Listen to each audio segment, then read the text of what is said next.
Non mais regardez-moi ces deux larves là. Deux grosses larves en action. Et bonjour, bienvenue dans un nouveau vlog. Aujourd'hui on est samedi et ce matin c'était book club. C'était super chouette de pouvoir retrouver toutes les filles comme chaque mois, mais voilà, il faisait beau et tout, c'était agréable. On était dans un restaurant qui faisait également les petits déj et du coup c'était hyper chouette de se retrouver. Ah, ça circule toujours autant. C'était hyper chouette de se retrouver, il fait beau, il fait froid mais il fait beau et j'adore ce temps. Du coup c'était super chouette de pouvoir retrouver toutes les filles du book club donc ce matin, et donc forcément qui dit book club dit passage en librairie. C'était un peu l'étape obligatoire, j'ai envie de dire, et donc j'ai craqué. Je vous montre tout ça. Déjà un craquage totalement réfléchi et mûri si je peux dire. Il s'agit donc du tome 2 de La Villa aux Étoffes, les filles de la Villa aux Étoffes de Anne Jacobs. Donc vous savez que j'aime trop les couvertures Charleston et donc il me fallait évidemment, ça coule de sens, ça coule de sens, ça tombe de sens et ça coule de source. Il me fallait le tome 2 aux éditions Charleston. Donc je peux pas vous lire le résumé parce que c'est un tome 2. En tout cas voilà, je sais qu'on va continuer à suivre Paul, Marie, Katharina, donc les secrets de la famille Meltzer, et également l'histoire un petit peu des domestiques, donc à la Downton Abbey, où on a l'histoire des propriétaires de la maison et l'histoire un petit peu des domestiques qui y travaillent. Et cette couverture est juste terriblement hivernale, je la trouve magnifique. Voilà, j'ai l'impression de le dire à chaque fois, mais par contre c'est un gros pavé, il est plus long que La Villa aux Étoffes. Alors attendez, je vais dire combien de pages. Il fait 630 pages, donc il est un petit peu plus long d'une trentaine de pages par rapport à La Villa aux Étoffes, donc par rapport au tome 1. Achat totalement réfléchi parce que la lecture commence, la lecture commune, voilà, je n'arrive plus à parler en ce moment. Achat totalement réfléchi parce que la lecture commune commence le 4 novembre. Donc aujourd'hui on est le 23 je crois, voilà. Et ensuite j'ai fait un autre achat totalement influencé par toi Flora si tu regardes ces vidéos, donc du compte Mon Prochain Livre. Il s'agit de Halloween Night, publié aux éditions Hugo Poche de Alexis Aubinck. C'est totalement influencé parce que quand je l'ai vu sur son compte, en fait je me suis dit que ça pourrait être sympa, et voilà, je suis un peu dans l'ambiance d'Halloween. Je me dis que ça peut être super chouette, en plus il est tout petit et tout court. Il fait que 238 pages, donc c'est juste parfait pour voilà, juste avant Halloween ou même un petit peu après si on a envie de prolonger un petit peu l'ambiance horrifique. Oui, tout est normal, c'est mon chouchou, pour pas le perdre, je le mets comme ça. Il me tentait beaucoup, je vais vous lire du coup le résumé. Seattle, États-Unis, 6 étudiants convaincus de n'avoir peur de rien louent pour Halloween un manoir perdu au milieu de nulle part et que l'on dit hanté. Le clou de la soirée, une séance de spiritisme pour rire. Mais la séance va se révéler beaucoup moins paisible que prévu, car les esprits n'apprécient visiblement pas du tout d'être dérangés. Bientôt, c'est tout le manoir qui paraît conspirer contre ses invités indésirables. Pardon. Et la peur s'invite alors que la nuit tombe. Entre Riverdale et American Horror Story, un maître français du suspense détourne avec brio les codes du fantastique dans une nouvelle série, Halloween Night. Flora m'a dit qu'en fait, il allait écrire du coup chaque année une petite, un roman, et qu'à la fin en fait ça fait un petit peu, ça introduit le prochain tome. Donc j'ai trop hâte de me plonger dedans. J'ai totalement craqué, totalement influencée, voilà. Et j'aime trop aussi l'ambiance, vous voyez, des manoirs et tout, hantés, un petit peu glauque, voilà. D'ailleurs j'ai vu et j'ai ajouté dans ma wishlist le sanatorium, je vous le mettrai quelque part sur la vidéo. Et en fait le sanatorium, genre ça me donnait trop envie et il est sorti il me semble il y a pas très longtemps en brochet, enfin en tout cas bah, je l'ai trouvé qu'en brochet. Donc ouais, le sanatorium il me tente beaucoup, je l'ai ajouté à ma wishlist. En fait il y a beaucoup trop de livres que j'ai ajouté à ma wishlist et je sais pas, je suis un petit peu dans la période où j'ai envie de lire des thrillers, des trucs un peu vous voyez, horrifiques, je sais pas, c'est peut-être l'ambiance Halloween comme je vous disais dans mon dernier vlog, mais j'aime bien, j'ai envie de me plonger dans un truc un petit peu glauque quoi. Et c'est vrai que dans ma palle, je la regarde là-bas parce qu'elle est là-bas, il n'y a pas de thriller. Il n'y a pas de thriller donc merde, à l'endroit c'est mieux. Donc celui-ci, bah forcément, ce sera peut-être ma prochaine lecture. Sinon je suis toujours dans ma lecture que je n'ai pas, donc je vais chercher et je reviens. Je suis toujours dans ma lecture de La force du temps de Deborah Harkness. J'ai pas réellement avancé comparé à la fin de mon dernier vlog. Je suis à la page 452 sur 710. J'ai quand même envie de le terminer, j'ai envie de voir voilà, la réunion entre Marcus et Phoebe. Donc c'est un livre pour celles et ceux qui peuvent arriver en cours de route et qui peuvent prendre ce vlog sans avoir vu les précédents. On suit du coup, donc là on est sur le 4e tome du livre perdu des sortilèges et on suit Marcus et Phoebe qui sont respectivement vampires et humaines, qui sont évidemment amoureux et donc Phoebe a envie de devenir vampire pour être avec Marcus jusqu'à la fin, jusqu'à l'éternité quoi, pour être immortelle aussi. Et donc on suit en fait toute la transformation vampire. On suit également Matthew et Diana qui sont les deux personnages principaux, donc respectivement vampire et sorcière de la trilogie principale si je puis dire.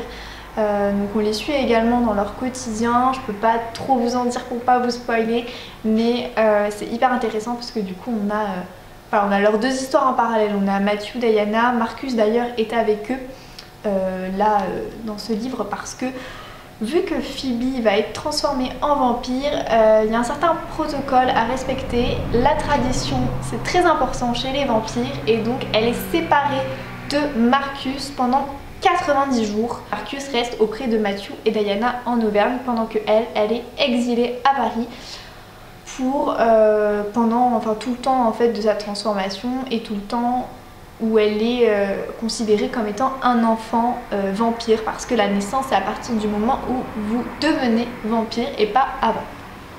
Bref, j'espère avoir bien résumé tout ce qu'il fallait, mais donc je continue ma lecture. Là on est aussi également en plein dans les souvenirs de Marcus dans les années là où j'en suis 1780, mais ça commence en 1775 je crois, un truc comme ça.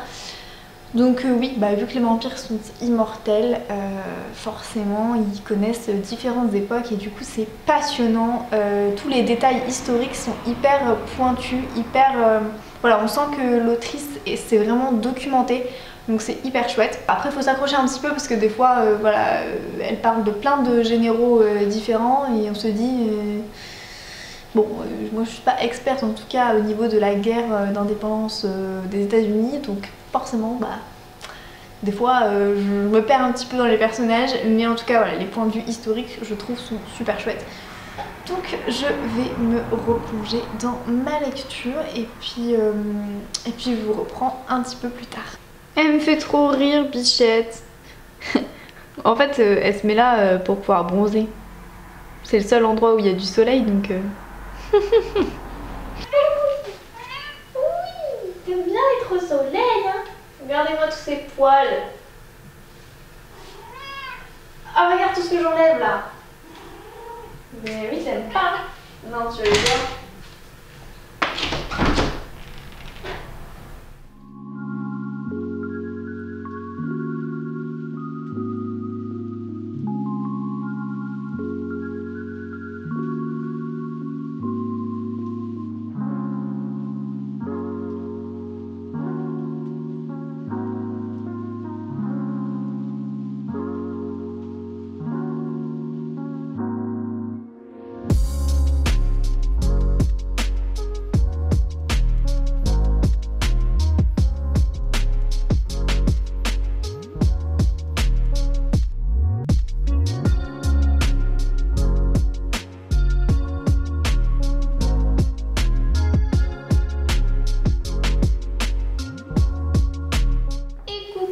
on est dimanche soir, donc c'est pour ça que vous voyez ma tête du dimanche. Le petit sweat qui va bien également. Et en fait je reviens parce que j'ai terminé La Force du Temps de Deborah Harkness. C'était juste trop bien, surtout la fin, je sais pas, j'ai vraiment été prise dans l'histoire et tout, donc trop contente d'avoir fini ce petit pavé qui fait 710 pages quand même. Donc c'est le tome 4 du livre perdu des sortilèges. Je ne sais plus du tout ce que j'ai dit hier ou avant-hier, je sais plus. Mais bref, donc on suit Matthew. Auguste boit, tout va bien. Il fait du bruit quand il boit, c'est normal. On suit Matthew, Diana, on suit Marcus surtout et Phoebe. Phoebe qui est une humaine et en fait qui dès le départ, donc je vous spoil pas du tout, dès le départ veut devenir vampire et en fait va entamer sa transformation en tant que vampire. Et donc on a on voit un petit peu voilà, toutes les étapes. La fin est relativement ouverte, c'est super chouette. Je ne pense pas qu'il y aura une suite à cette trilogie qui n'est plus du coup vraiment une trilogie vu qu'il y a un 4e tome. Vous avez les 3 derniers tomes, je pense que je vous l'ai montré dans un précédent vlog ça. Du coup la trilogie principale c'est celle-ci. Et donc celle-ci on est plus centré sur Marcus. Je pensais qu'on allait aussi également être vachement centré sur Phoebe, sur sa famille, sur son passif et tout. Et en fait pas du tout, vraiment ce livre en fait pas du tout, on est vraiment sur Marcus, sur ses souvenirs, sur la guerre d'indépendance. Je me laisse finir là de filmer et ensuite je vais faire manger. Puis il y a la pizza. Ah ça suffit la pizza, c'est le mardi soir devant Koh-Lanta. Et j'aurais aimé cette fois-ci donc... Et alors, t'as pas envie de regarder Koh-Lanta? Si, mais pas pizza du coup, je vais pas manger 2 pizzas devant elle qui mangera des pâtes. Et donc je ne sais plus où j'en étais, mais voilà, on continue du coup de suivre tous les personnages. C'est juste hyper intéressant.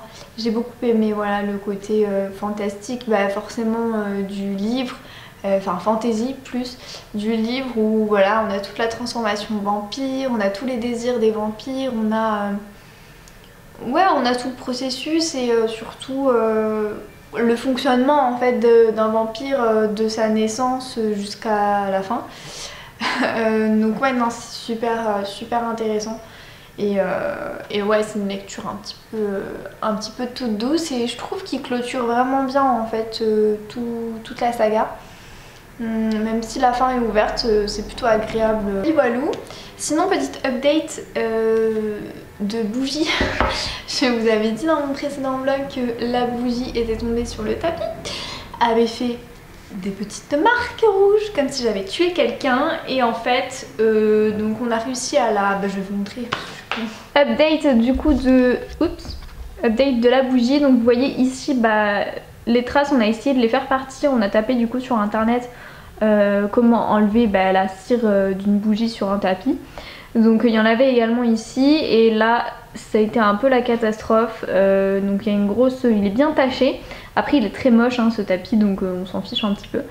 Mais bon c'est pas très ouf. Et là en fait vous voyez on a réussi à bien enlever, il y avait une grosse tache. On a réussi à bien enlever la cire en fait. La technique c'est de mettre du sopalin et de mettre un fer à repasser. Et je sais pas, le sopalin a absorbé en fait la cire. Donc là il y a un petit bout. Mais oups.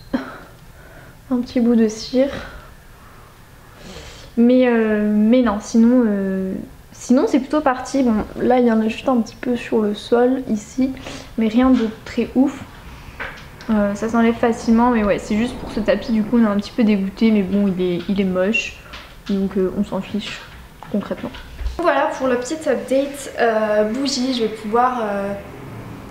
du coup, parce que update bougie numéro 15 millions, mais du coup en fait il y en a partout, enfin genre la bougie, la cire est partie, ça sent trop bon, bref. Et sinon en fait j'ai un gros dilemme, je ne sais pas quoi lire. Je vais pas lire tout de suite parce qu'il faut que je fasse à manger, mais je ne sais vraiment pas quoi lire. J'avais prévu en fait, je m'étais fait un petit planning de lecture et tout. J'aime un petit peu les gros pavés et je me suis dit je m'étais dit il y a quelques semaines que ça pouvait être chouette de lire un tout petit livre. Et donc j'avais choisi Cachemire Rouge, je vais vous le chercher. J'avais choisi du coup Cachemire Rouge de Christiana Moreau. Donc en fait je vais vous lire le résumé. Ça va bien en rouge et rouge avec le canapé. Alessandra est fière de la qualité des pulls et des étoffes qu'elle vend dans sa boutique de Florence. Une fois par an, elle va s'approvisionner en Asie. Jusqu'à ce coup de foudre pour le cachemire rouge filé par une jeune fille, Bolorma. Dans les steppes de Mongolie, celle-ci mène une existence nomade avec sa famille, en communion avec la nature. Mais lorsqu'un hiver glacial décime leur troupeau de chèvres, elle doit partir travailler à l'usine en Chine. C'est là qu'elle rencontre Xiaoli, je pense que ça se prononce comme ça. Bientôt, dans l'espoir de se construire un avenir meilleur, les deux amies font le choix du départ. De l'Asie à l'Europe, à bord du Transsibérien et jusqu'en Italie, elles braveront tous les dangers pour prendre leur destinée en main et tenter de réaliser leurs rêves. Ça avait l'air super chouette comme petite lecture, en plus il est tout petit, hein, il fait 230 pages, donc voilà, il est vraiment tout petit. Je me suis dit que ça pouvait être une petite lecture, voilà, un petit peu de transition, vous voyez, entre plusieurs pavés, parce que je l'avais vraiment prévu également de lire Outlander, enfin le tome 2 de Outlander, le talisman, qui est un gros pavé que j'ai depuis un petit moment dans ma palle, et je sais que Outlander, il faut lire avec parcimonie, je pense, parce que c'est des énormes bricasses quand même. Donc bref, en attendant je m'étais dit je vais lire ça, et sauf qu'en fait il y a une donnée qui est rentrée en compte entre temps, à savoir le salon du livre de Brive. Donc est-ce que je lirai pas Une évidence de Agnès Martin-Lugan? Je vais prendre un petit peu le temps de la réflexion, de le faire manger histoire de réfléchir, et puis voilà, puis je vous en parle juste après. Toi, t'en as rien à faire de la prochaine lecture. Et rebonjour, aujourd'hui on est mercredi, désolée si c'est pas du tout stable, mais voilà, je suis fatiguée, je suis en télétravail, on est mardi, on n'est même pas mercredi. Voilà, je sais pas ce que j'ai dit précédemment. Je suis tellement fatiguée que j'oublie même quel jour on est. Et aujourd'hui en fait on est sur une grosse productivité ici. Voilà, immense productivité, hein. Vous voyez, ça travaille fort. Café oblige, et ensuite je vous parle de ma lecture en cours.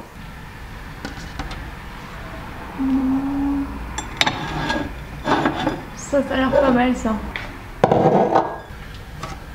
Petit changement de décor, on a ma bibliothèque qui est ici et on a les aquariums juste là. J'ai choisi du coup pour mon café un latte macchiato. J'ai fini en fait la boîte de cappuccino, donc voilà, je me suis dit voilà, latte macchiato.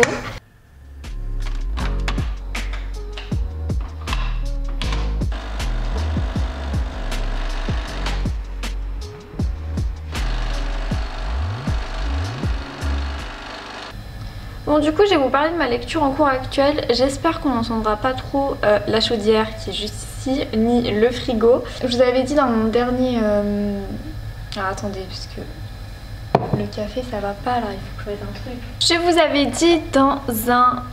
Enfin hier ou avant-hier, je me souviens plus, que je savais pas trop quoi lire. J'étais un peu indécise et... il me fallait en tout cas une lecture un petit peu plus courte forcément que les petits pavés auxquels j'étais habituée.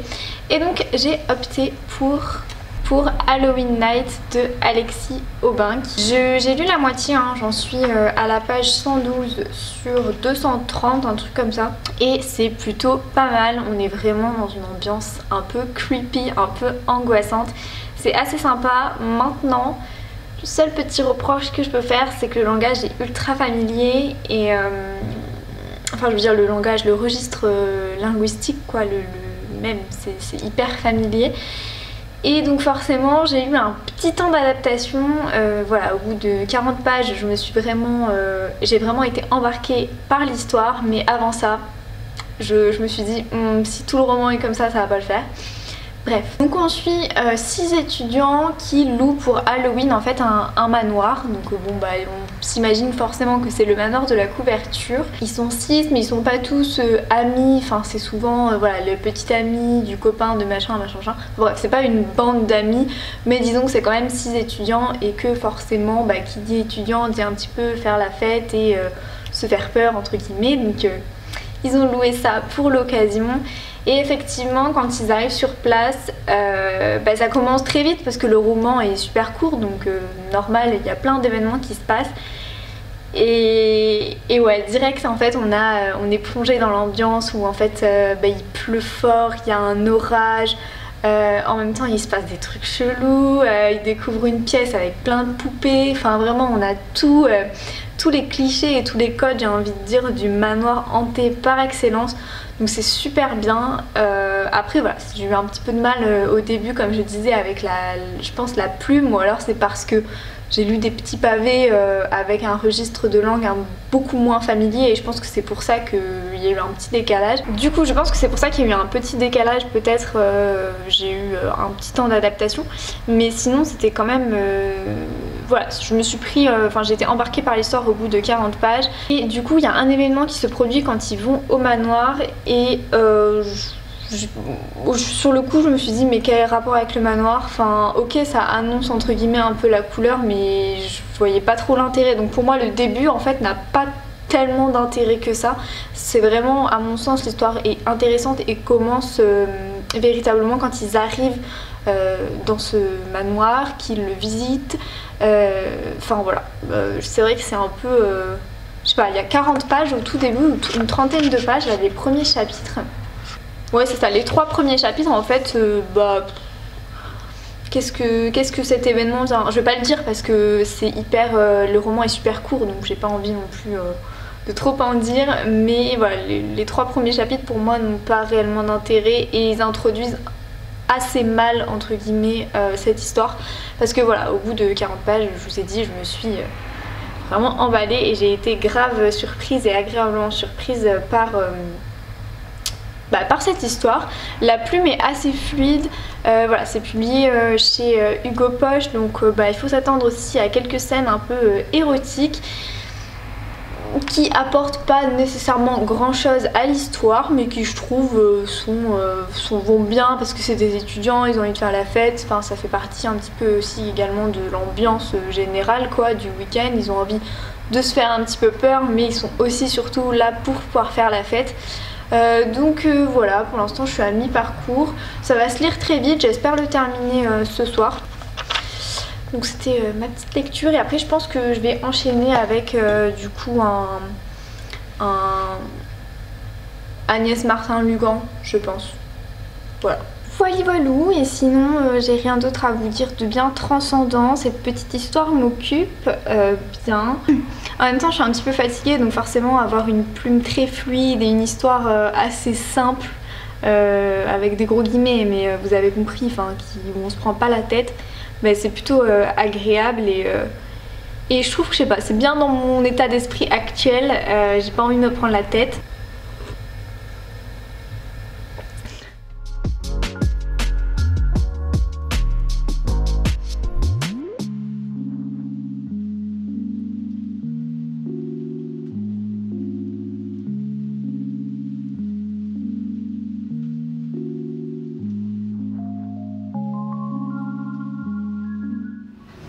Oh, elle est bien hein, sur toi.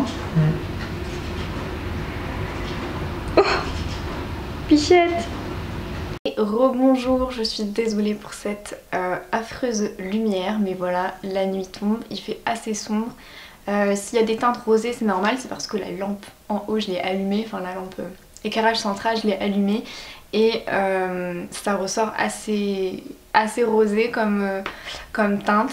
Je suis avec ma petite puce. On est jeudi et je reviens parce que j'ai terminé un livre. J'ai terminé du coup Halloween Night. C'était, je crois que je vous en avais un petit peu parlé, que le début il y a un événement qui m'a un petit peu choquée. Et effectivement il y a un rapport quand même entre cet événement là et la fin. Il est super court donc forcément pour moi c'est difficile de trop vous en parler sans vous spoiler. Après ce que je peux vous dire concrètement sur Halloween Night, c'est que la fin pour moi est un petit peu part en cacahuète complet.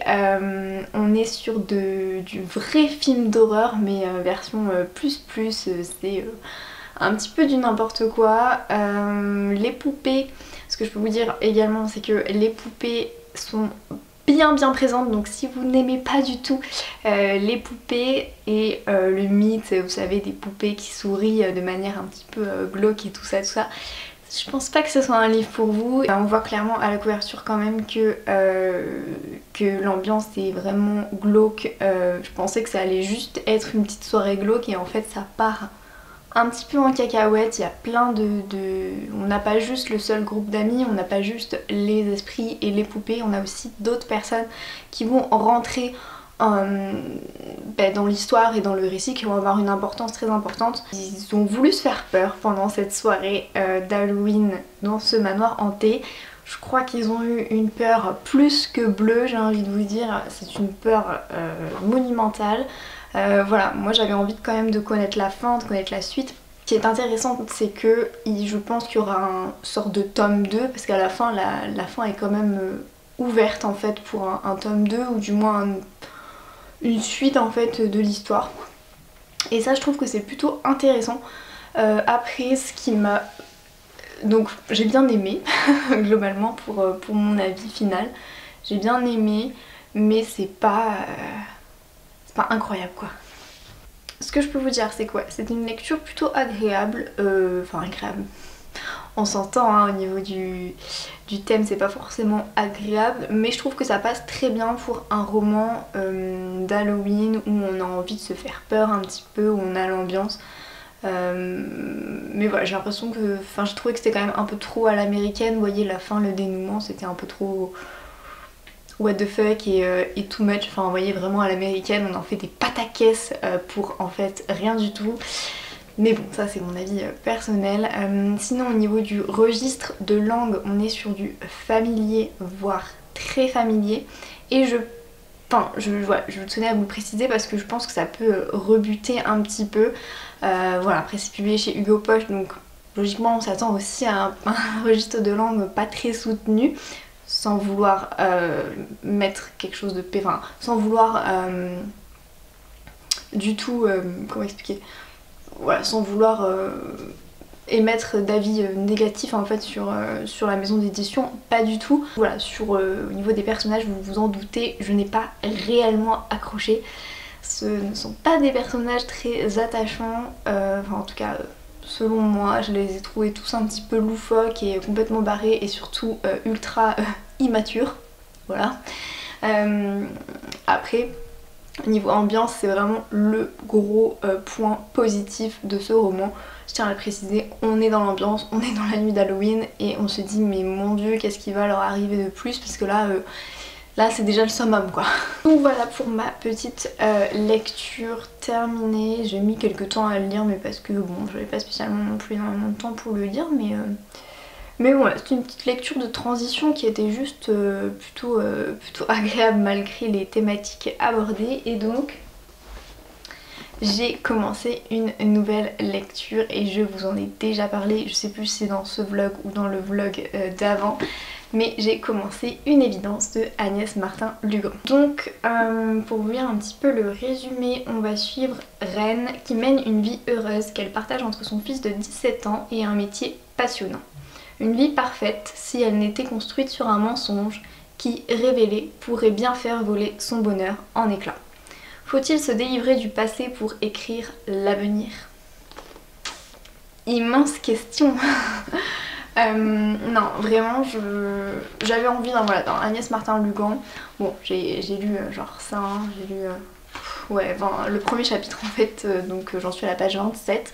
Je l'avais pris en brochet, je sais plus si je vous l'avais... si je l'avais dit. Donc je sais pas si vous vous en souvenez, mais je l'avais pris en brochet du coup dans une librairie d'occasion sur Bordeaux. Je l'avais payé je crois de mémoire 5 €, un truc comme ça.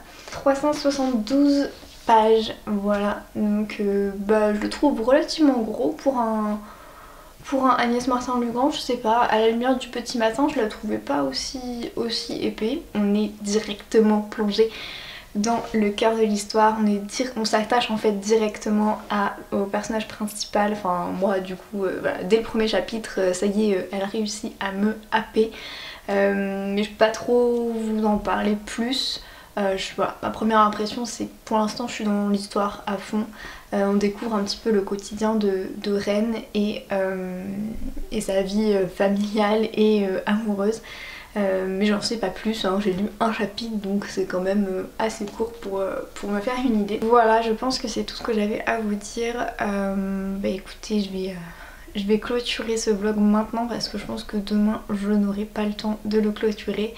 Et pour une très bonne raison, c'est que je rencontre Fanny du compte Elle Bookin. En fait c'est qu'il y a des livres à elle qui m'intéressent sur son Vinted et donc on va se boire un petit café. En plus ça fait partie du book club des Bordelaises donc c'est plutôt chouette de rencontrer comme ça une personne et parler lecture.